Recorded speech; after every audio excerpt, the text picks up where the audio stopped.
নমস্কার আমার দর্শক বন্ধুরা। তো তোমাদের কাছে চলে এলাম আরও একটি অন্নপূর্ণা যোজনার নতুন আপডেট নিয়ে।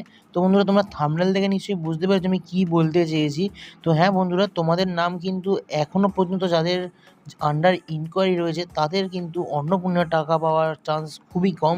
কারণটা কী সেটা তোমাদেরকে এই ভিডিওতে বলবো। মানে হচ্ছে, তোমাদের যাদের এখনও পর্যন্ত আন্ডার ইনকোয়ারি দেখাচ্ছে নাম, তো তাদের মধ্যে কিন্তু অনেকেরই অনেক ক্রাইটেরিয়ার মধ্যে হয়তো নাম পড়ে গেছে, যেই কারণে এখনও পর্যন্ত আন্ডার ইনকোয়ারি হয়ে রয়েছে। এবং এর জন্য কারণবশত কিন্তু তোমার টাকা তোমার অ্যাকাউন্টে নাও ঢুকতে পারে অন্নপূর্ণা যোজনার। তো চলো সেই কারণগুলি কী কী বা তোমাদের কী প্রবলেমের জন্য এগুলো হচ্ছে, তোমাদের কী করতে হতে পারে, সমস্ত কিন্তু আজকে ভিডিওতে আলোচনা করব। তো বন্ধুরা, যদি ভিডিওতে তোমরা এখনও পর্যন্ত লাইক না করে রাখো, অবশ্যই ভিডিওতে একটি লাইক করে দাও আর চ্যানেলটিকে সাবস্ক্রাইব করে পাশে থাকা বেলটিকে অলে সেট করে রাখো, কারণ আমি এরকমই ইনফরমেশনাল ভিডিও তোমাদেরকে দিতে থাকি। তো চলো বন্ধুরা, সবার প্রথমে তোমরা এখানে দেখতে পাচ্ছ আমরা একটি নোটিফিকেশান নিয়ে কথা বলছি, যেটি আমাদের উপরে লেখা রয়েছে government of West Bengal, department of well and child development and social welfare, Bikash Bhavan, north block, 10th floor, Salt Lake, Kolkata, এটা অ্যাড্রেস। এবং এখানে যে নিচে তোমরা বোল্ড আকারে যে লেখাটি দেখতে পাচ্ছ, minutes of meeting on Annapurna Yojana on 8 July 2026 at 11 AM 2:30 PM। তো মানে তোমাদের কিন্তু যে এই নোটিফিকেশানটি অন্নপূর্ণা যোজনার ওপর 8ই জুলাই প্রকাশ করা হয়েছে, এবং এর টাইমিং ছিল 11টা থেকে 2:30 পর্যন্ত। এবং এই বোর্ড মিটিংয়ের কী কী বলা হয়েছে সমস্ত কিছু দেখে নেব। A review meeting on Annapurna Yojana post benefit distribution was chaired by the Secretary WCD and SW Department, Government of West Bengal today.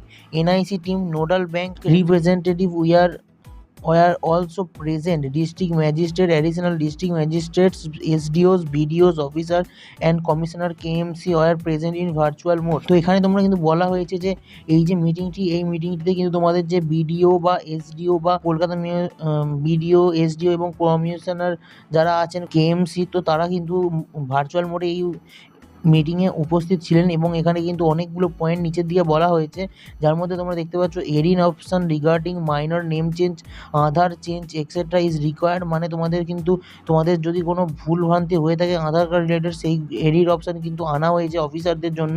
এবং NIC will provide it at inquiry officer and verifier level by today positively. মানে 8 তারিখের পর থেকে কিন্তু যে তোমাদের inquiry officer বা verifier রয়েছে তাদের জন্য কিন্তু এই এডিট অপশানটি চালু করা হয়েছে, কিন্তু মাইনর চেঞ্জের জন্য, মেজর চেঞ্জের জন্য নয়। সেকেন্ড পয়েন্টে বলা হয়েছে there will be provision in portal for rejection of beneficiaries letter if found ineligible during field inquiry.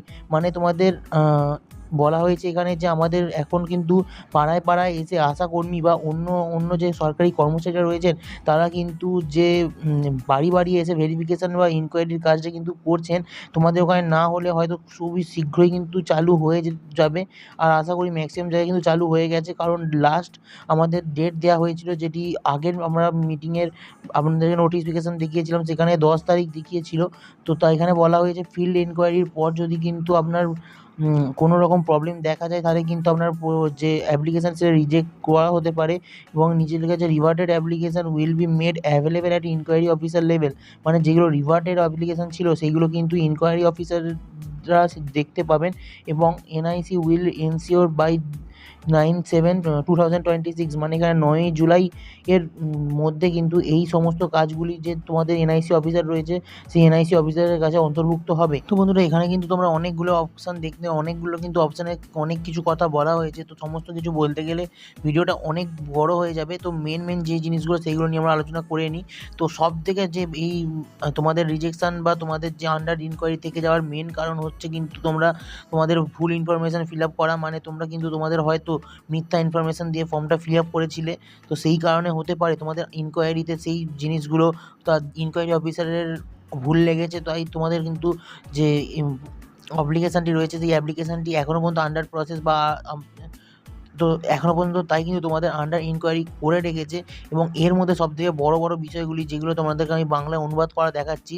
প্রথম হলো অঙ্গনারী কর্মী, সহায়িকা, আশাকর্মী, সিভিক ভলেন্টিয়ার এবং পার্শ্ব শিক্ষকরা অন্নপূর্ণা যোজনার জন্য যোগ্য হবেন কিনা তা জানানো হয়েছে যে যেহেতু তারা সরকারি ক্ষেত্রে যুক্ত এবং মাসিক ভিত্তিতে সাম্মানিক বা পারিশ্রমিক পান, তাই পরবর্তী কোনো আদেশে না আসা পর্যন্ত আপাতত তাদের তাদের আবেদন অনুমোদন করা নাও হতে পারে। মানে তোমাদের যারা আশাকর্মী বা অঙ্গনারী কর্মী রয়েছো, বা তোমাদের যে যারা সিভিক ভলেন্টিয়ার রয়েছো, বা পার্শ্ব শিক্ষক যারা প্যারা টিচার বা পার্ট টাইমার টিচার রয়েছো, তাদের কিন্তু যে অ্যাপ্লিকেশানগুলি এখনও পর্যন্ত কিছু অফিসিয়াল নোটিফিকেশান না আসার কারণে তোমাদের কিন্তু যে অ্যাপ্লিকেশানগুলো সেইগুলো কিন্তু আন্ডার ইনকোয়ারি মোডে থাকবে, এবং কোনো অফিসিয়ালি নোটিশ এলে সেইগুলোকে কিন্তু পরবর্তী স্টেজে বা পরবর্তী ভেরিফিকেশান লেভেলে পাঠানো হতে পারে। কিন্তু তার আগে পর্যন্ত তোমাদের যে অ্যাপ্লিকেশান সেটি কিন্তু আন্ডার ইনকোয়ারি মোডেই থেকে যাবে।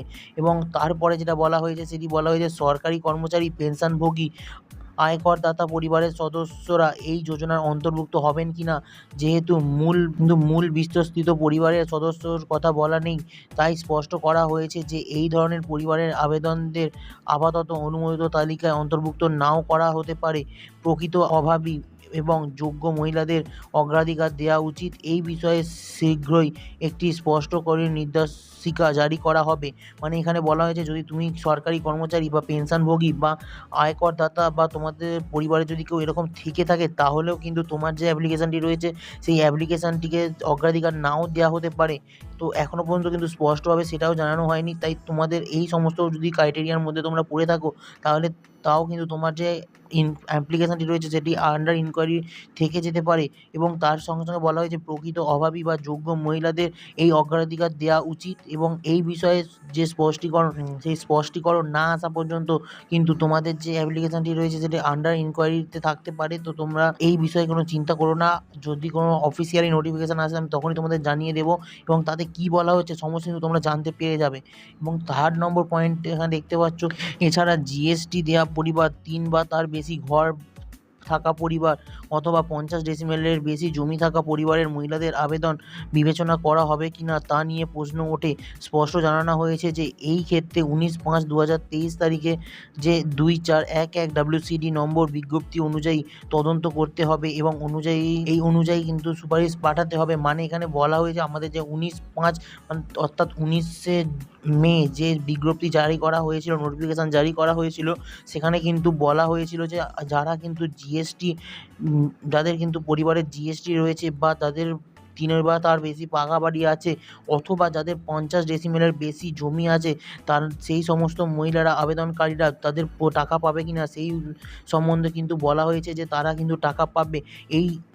এই যে ক্রাইটেরিয়া রয়েছে এই ক্রাইটেরিয়ার মধ্যে পড়ার কারণে তাদের কিন্তু অ্যাপ্লিকেশানটা রিজেক্ট হবে না। তো এই কারণেও তোমাদের যদি কোনো ইনকোয়ারি তোমাদের না হয়ে থাকে, তাহলেও কিন্তু তোমাদের আন্ডার ইনকোয়ারি মোডে তোমাদের যে অ্যাপ্লিকেশানটি আটকে থাকতে পারে। তো এই সমস্ত বিষয় ছাড়াও আরও কিছু বিষয় রয়েছে যেইগুলো তোমাদের এই নোটিশে তোমরা পেয়ে যাবে। তো তোমাদের যেইগুলো তোমাদের দরকার সেইগুলো তোমাদের জানালাম। তো এর সঙ্গে সঙ্গে কিন্তু তোমাদের যে ইনফরমেশানগুলি ছিল সেই ইনফরমেশানগুলো কিন্তু কিছু করে আজ আমাদের বাড়ি বা পাড়ায় এসে কিন্তু ভেরিফিকেশান করা হচ্ছে। তো তোমাদের আশা করি সমস্ত যে ইনফরমেশান রয়েছে সমস্ত ইনফরমেশান ভেরিফিকেশানের করার পর যারা কিন্তু সত্যি যোগ্য তাদের কিন্তু অ্যাকাউন্টে টাকা পাঠানো হবে, এবং যে নেক্সট ডেট টাকা ছাড়া রয়েছে সেটি আমরা এখনও পর্যন্ত অফিসিয়ালি জানি না। তো তাই তোমাদের তোমাদের জানাতে পারছি না। তো অবশ্যই জানলে তার উপর আমরা ভিডিও নিয়ে আসবো। তো বন্ধুরা, তোমাদের যে কী মতামত এরপরে সেই অবশ্যই কিন্তু তোমরা কমেন্টে জানিয়ে যেও সেটি। আর তার সাথে সাথে যদি ভিডিওটা ভালো লেগে থাকে অবশ্যই ভিডিওতে একটি লাইক করে দিও, আর চ্যানেলটিকে সাবস্ক্রাইব করে পাশে থাকা বেলটিকে অলে সেট করে রাখো এরকম ইনফরমেশনাল ভিডিও সবার আগে পাওয়ার জন্য। তো চলো বন্ধুরা, আবারও দেখা হচ্ছে নতুন একটি ভিডিও নিয়ে এরকমই ইনফরমেশানের সঙ্গে।